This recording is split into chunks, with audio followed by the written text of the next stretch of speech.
Let's hit it.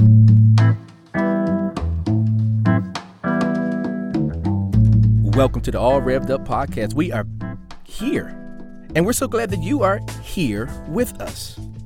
Where is here, Irene? She's speechless.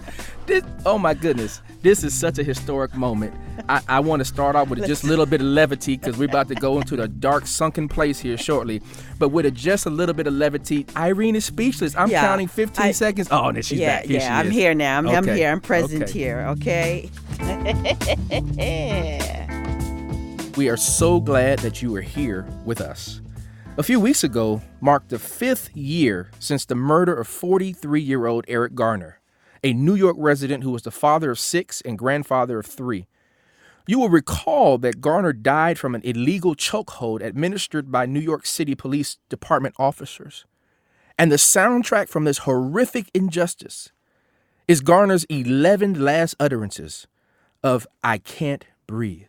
Here is Eric Garner's mother, Gwen Carr. Forgiveness?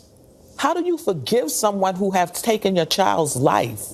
I hear people say they forgive. I know as a Christian you're supposed to forgive, but I'm sorry, I'm not at that space yet. Irene, what role does forgiveness play here? I'm with Gwen Carr for so many reasons. First of all, I just think that as Black people, we're the most forgiving people in the world. And another thing I feel about this is that, if you want to end racism, police brutality, we got to stop forgiving the racist. You say you're with her, but I think her statement really suggests that she's not there yet. I think there's a destination of forgiveness at some point, so she's not still held hostage to this traumatic, horrific experience in her life of watching her son not only be murdered, maimed, and tortured, but be lynched every time the news came on. Yeah, but so it's a you're talking journey. about no forgiveness at all, ever. Okay, it's a journey. Listen, history has shown it's certainly forgiveness is a journey that we take. There are 2 levels around to me that I understand forgiveness. There's that on that institutional level, like you don't forgive, okay, the police force for what it did. No matter how much money they give you. There's the individual level of forgiveness. Of course, it's a personal journey here. But I always get back to this, that as oppressed people, we are always offering absolution. We saw that with the South Carolina church massacre.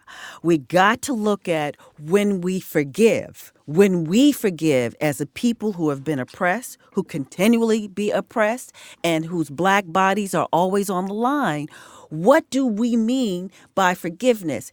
And the Black church teaches us to forgive without really understanding what that means. It goes too quick from, and I will never forget the South Carolina incident. Do you remember this? We were shocked. Emanuel African Methodist Episcopal Church in South Carolina, Charleston, right? Oh, absolutely. 9 people were murdered. That's right, including its senior pastor here. One person after another said, I forgive you because my faith tells me so. And one of the things I tell my parishioners is that you always got to make the distinction between blind obedience and reasoned faith. When you just automatically throw out forgiveness like it's confetti, what does it mean? When you go to that forgiveness place instantaneously, what does that mean? I love Gwen Carr because she said, I'm not there yet. And it suggests to me that she wants some things in place, not only institutionally, but also in terms of healing her family around this incident. So you're telling me that as a faith leader, that there are some folks who are presuming and posturing themselves as being spiritually mature, but their projection is a sign of spiritual immaturity. That they're forgiving too soon and too much and too often. Of course not. But one of the things is that we got to do as pastors, and now we're pastors in a context here where we have seen numerous unarmed Black men be killed. All right. We have not seen, and every cop has gotten off with impunity. If we want systemic change here, and we got to also look at. But you're looking at policy, and some of them have not gotten off. You're right. The majority of them. But you're looking at something systemic. Forgiveness is personal. No, it's more than personal. No. It's more than personal. Listen, now you know this, Credo.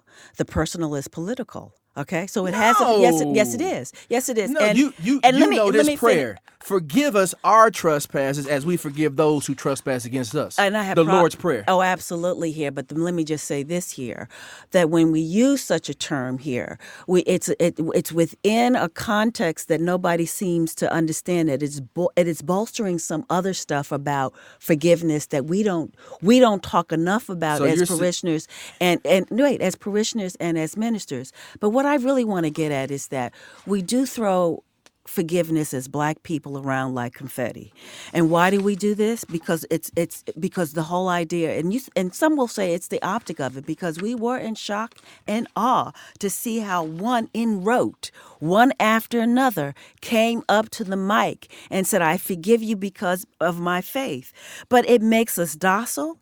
It does not allow for agency. It doesn't allow for systemic change. I think that it placates and it assuages, white fear.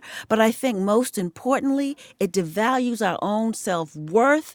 And the whole movement right now that is operating is this: Black Lives Matter. And I think that when we do this, it really diminishes our humanity. And so what I'm saying that comes with faith, that yes, I am in no way negating the personal journey that it takes people to get there. But I'm not. You're saying that they're over sensationalizing and doing it for show. No, I'm not saying. No.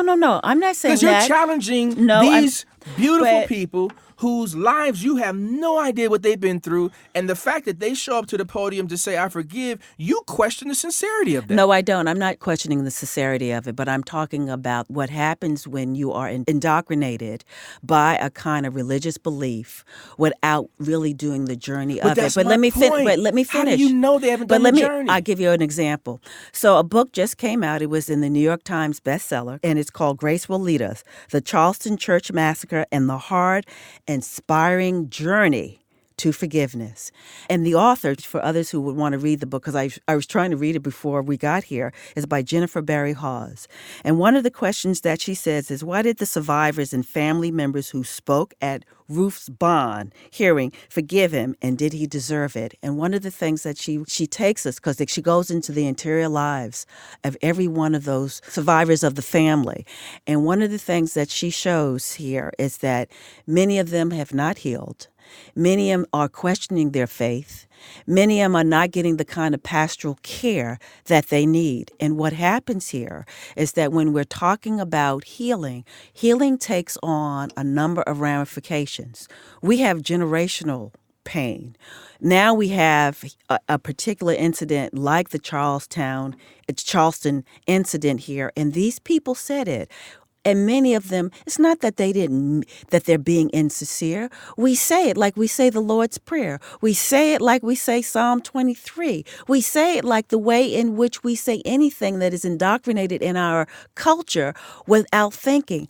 But what the big question that I walked away with is that as pastors, we really got to put Black people in touch with their bodies. Really, because these are bodies that have been lynched, that have been burned, that have been disrespected, that continues to be denigrated, and that when we have a much more embodied theology and live reality, we can then ask with honesty, what are you saying when you say, I forgive you? Are you doing it because, as they say, my religion tells me to? Or am I doing it because I've made the distinction between blind obedience and reasoned faith? That's where I'm at. I'm lost. So you read a book. No, I've not read a book. I've lived the reality of it. And now all of a sudden, we get to question the lives of these people. And now we realize that they actually are not as spiritual as we have projected them to be. I've not said nothing about that. That they are not as mature, and that they're actually questioning their faith. Are you listening to me? Yeah, you just said the author said that they're questioning their faith. So that's what you said. No. That's exactly I said that there's a difference between blind obedience and reasoned faith. That and I think suggesting that there's blind obedience here because they forgave so quickly. No. Now we need to be honest about this. That we come out of a tradition as Black folk folks. I think And no, Christians. Yeah, I think well, that Christians. too, but- this is the but- Lord's Prayer, not the Black Lord's Prayer. No, it's not. This is the But you- Lord's Prayer. After we give thanks for our daily bread, we forgive our trespasses as we forgive those right. we While ask. while it is right? indeed a Christian prayer, one of the things that we got to understand that even in telling that Christian prayer, we got to tell it in relationship to our not only individual lives but our larger lives as a people. And as Black people, we are always forgiving. We are the oppressed people, and they're asking us to forgive. No one's asking anyone to forgive. These We're people talking- stood up and said, But we I have forgive. to. But you know what, though? We have to look at that in terms of what have we done as pastors. Because one of the things that we just recently read in the paper is one of the parishioners who said, because we don't do enough in terms around pastoral care around traumatized bodies, we have a group of folks who will just automatically say, and I'm not saying that they haven't thought about it. Of course they thought about it. They pulled it from their Bible. They pulled it. Some of the folks pulled it out of the whole idea of respectability, the politic of respectability. But that means that they didn't think about it. Let me finish. If you're saying it's a politics of respectability, then they haven't thought about it. Let is me what you're finish. saying. We are shaped around a number of issues, and let's not assume that they don't play into how we respond, not only as Black people but as Black Christians. We come out of a tradition, and and it's not negating the tradition, but it's about how do we look at this? What harm might it have done? What might we need to do when we look at Black bodies continually being gunned down in the streets of America? We no longer lynch Black folks, but we are now being shot in the streets all across America. Our faith have to be asked in light of not only where we are, but what we have been doing that has not affect the kind of systemic as well as personal healing that we're looking for. Black folks are still being lynched. They just don't use ropes anymore. I'm all revved up. We gonna get back to this shortly because we need a break. I need a break. This is the All Rev'd Up podcast. We'll be right back.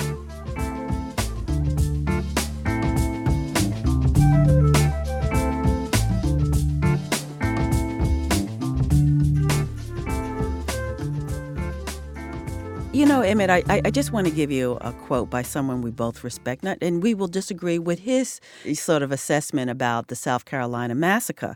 But Ta-Nehisi Coates said this, and he also reflects a younger generation here around how we should look at forgiveness. Now, we got to agree that a lot of folks were just like, I go back at it, shock and awe, and some were disgusted.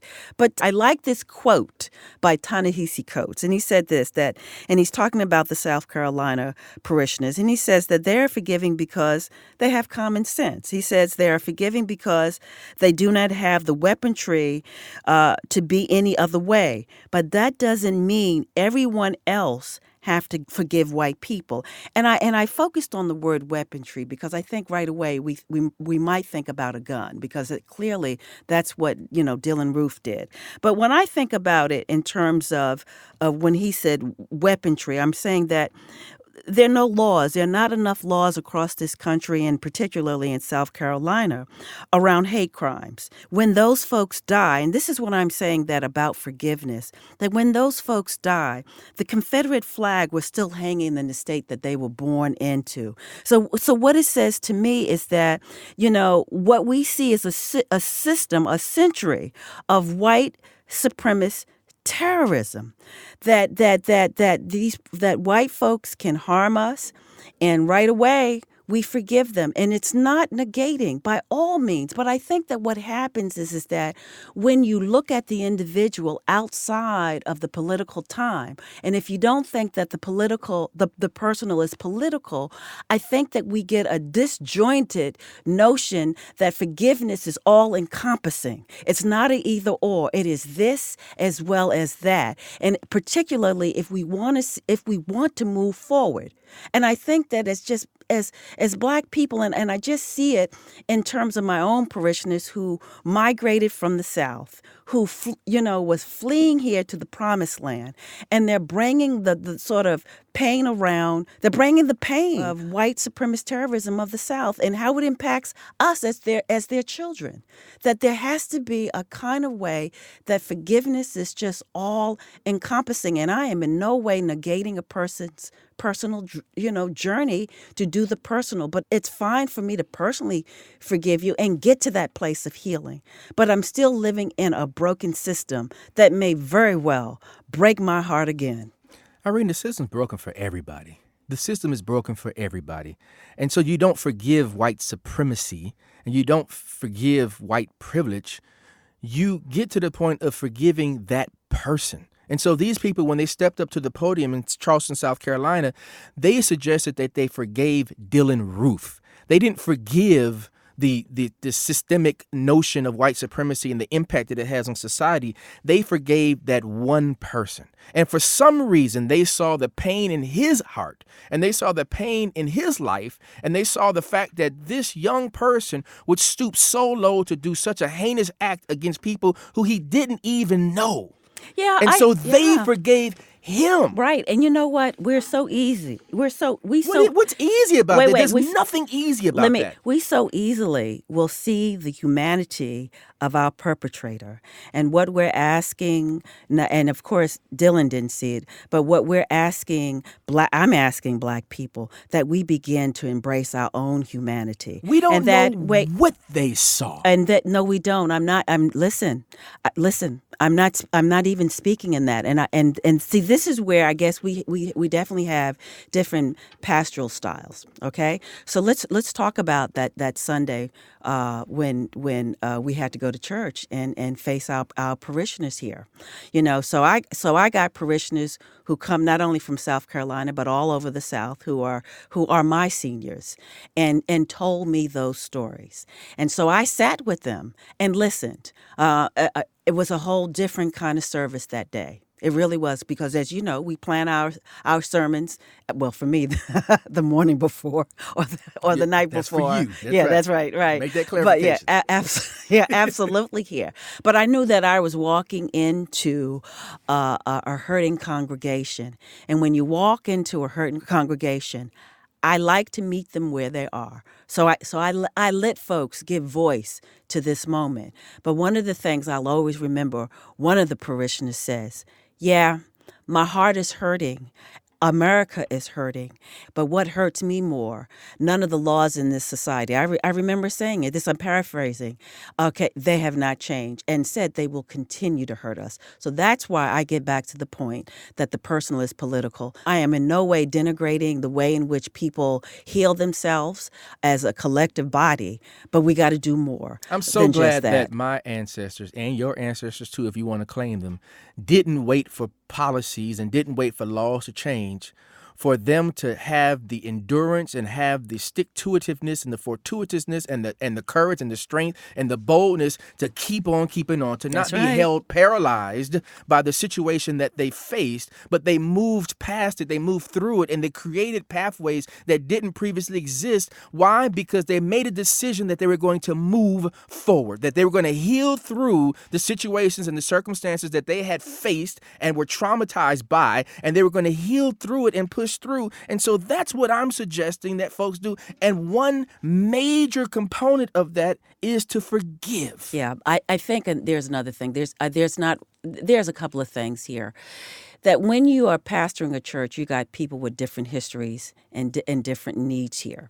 And I think one of the things about forgiveness is that you have to listen. And one of the things that I heard here, as I said before, it's not an either or. It's this. They want institutional change, because why else would our children be out on the street saying Black Lives Matter?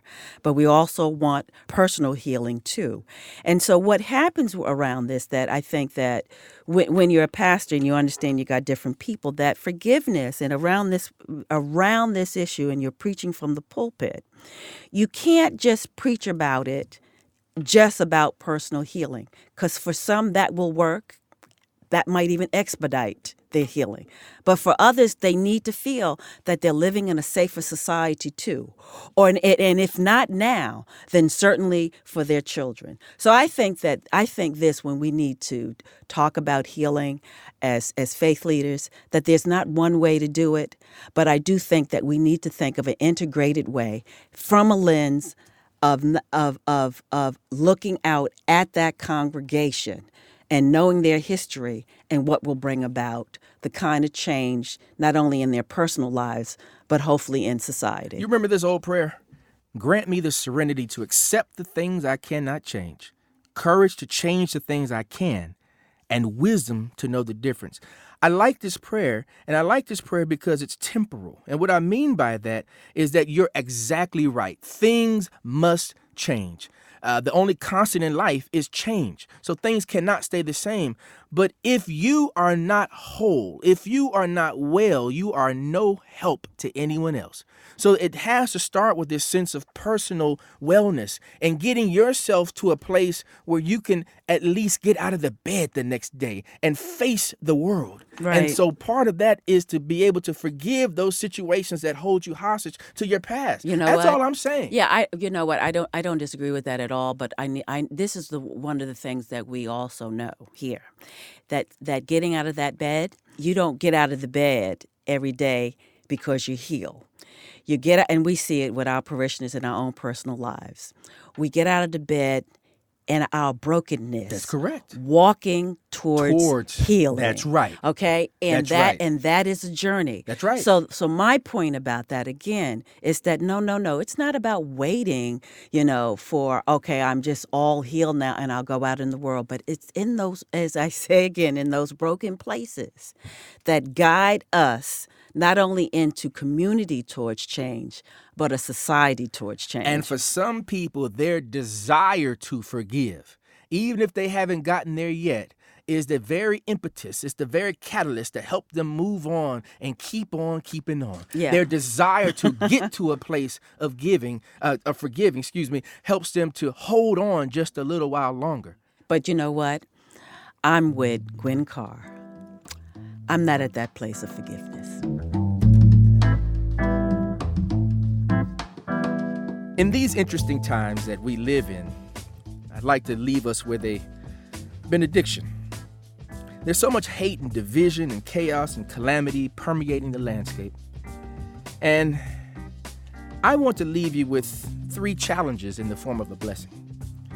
Challenge number 1, live your lives to the fullest. Challenge number 2, love one another to the extreme. And challenge number 3, laugh as much as you can, including at yourself sometimes. And in these 3 activities, not only be blessed, but be a blessing to one another. Can I get an amen? Amen. Ashe. And Ashe. All Rev'd Up is a production of WGBH. Our producer is Troy Bedford. Our marketing and social producer is Convante Smalls. This episode's recording engineer is Doug Sugarts. The music from this episode is from Lee Roosevelt. Additional thanks to Nina Perzuki, Kate Ida, John Ryan, Phil Rado, Chelsea Mers, Meredith Neerman, and Zach Waldman. If you like what you hear, let us know. Give us a review. We'll be back in 2 weeks with another episode of All Rev'd Up.